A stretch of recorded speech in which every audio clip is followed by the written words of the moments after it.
Yeah, good morning. So, iti-testify ko. Happy Father's Day po sa lahat ng tatay namin. Yung mga kasama natin at saka yung mga hindi natin kasama. Ayan. So, iti-testify ko yung husband ko. The daddy of my kids, yung aking asawa. Alam naman po natin kung gano'n siya ka-generous. So, yun, papasalamat ko lang kay Lord na binigyan niya ako na responsible, financially responsible husband. So, sa totoo lang po, gusto kong mag-work, pero yun talaga ako pag-work. So, yun. Thank you, Lord, kasi meron akong good provider na husband.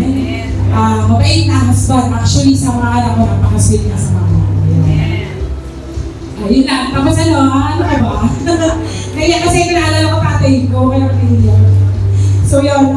Aside from that, siyempre, gusto ko i-give yung opportunity to give thanks dun sa mga father na wala na dito, kagaya yung dad, papa ko.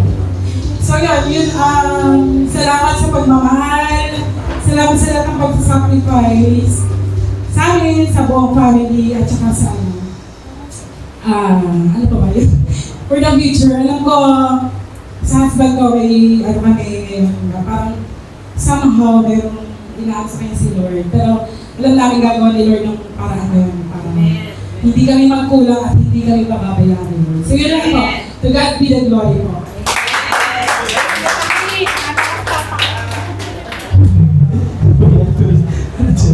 Thank you po sa word ni Ate Sherry. So po si Kuya Topper Desur. Okay. Next daw po si Ate Denise.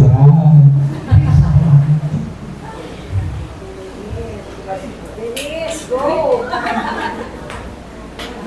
Ate. Good morning po. Happy Father's Day sa lahat.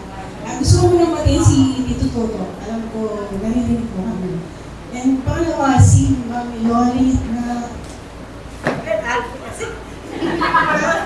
Ako yung mami at daddy sa pamilya namin. Salamat.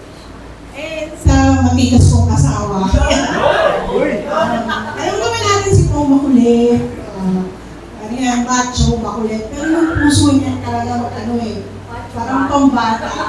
Bakit mag-ilaw? Minsan natitrenda na ako, baka mahagaw na sa lahat na lang malapit siya eh. Pero gusto kong malaman na we appreciate po sa pagiging protective.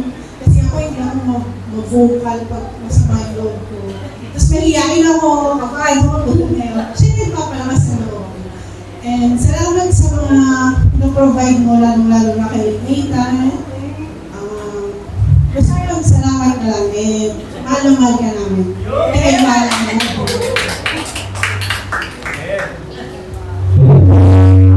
Sabi po. So po, yan. Tumapit na siya. Si Topper Desur. Hindi ka kakaligtas.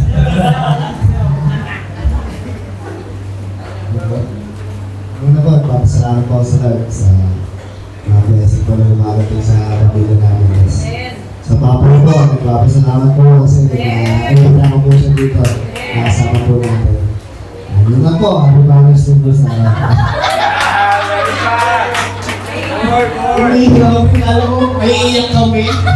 Okay. And sa ulit po siyempre si Abby. Abby Doris. Ayun, ako pala. Wala na si Papa kasi may emergency po sa bahay. Pero gusto ko pa rin pong mag-testify kasi sobra po akong nabibless sa Papa ko. And, proud po ako na masasabi sa inyong lahat na ako po ay anak ng Papa ko.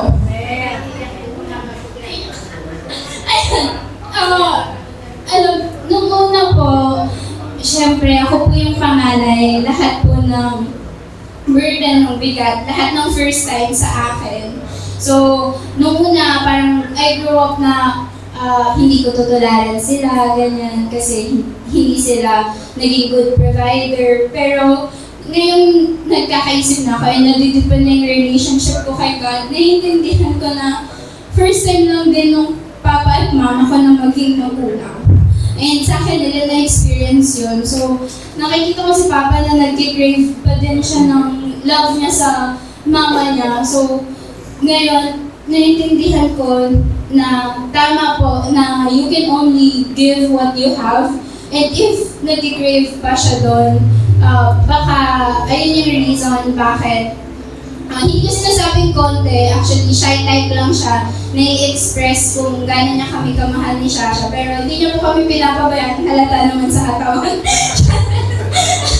Ayun po, mahal ko po yung mama ko, and thank you po kasi unti-unti na po talaga kami nire-restore ni God, yung family namin. Ayun lang.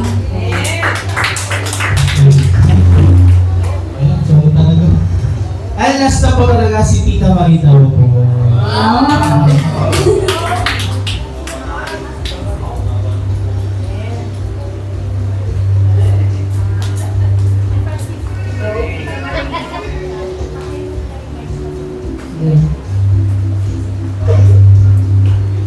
Nagpasalamat po ako higit sa lahat ng tunay ko tatay. Bagamat wala na siya, yung pagpapalaki sa amin, kung paano nila kami pinalaki na maging mabubuting anak. Kaya nagpasalamat ako sa aming tatay, napakabuti po talaga niya. Tsaka sa aking asawa na talagang ginawa po niya yung lahat para sa aming pamilya. Bagamat nagkasakit sa akala ko kukunin na siya ng Lord, pero may mas maganda pang plano ang Panginoon sa buhay niya. Kaya nagpasalamat ako sa buhay niya kung paano na siya maging asawa ko, maging ama sa kanyang sa dalawa kong anak na kung paano itinataguyod niya kami. Kaya nagpasalamat ako sa Diyos sa buhay niya na siya ibinigay niya sa amin. Kaya salamat. Happy Father's Day, love you, Tay. Ang tamis.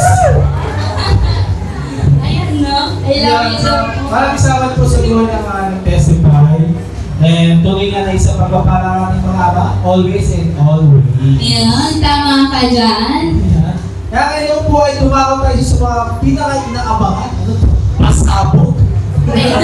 Ayan na yung Inaabangan na natin. Yes. Bahagi natin po. Yan, tama ka dyan, Kuya Francis.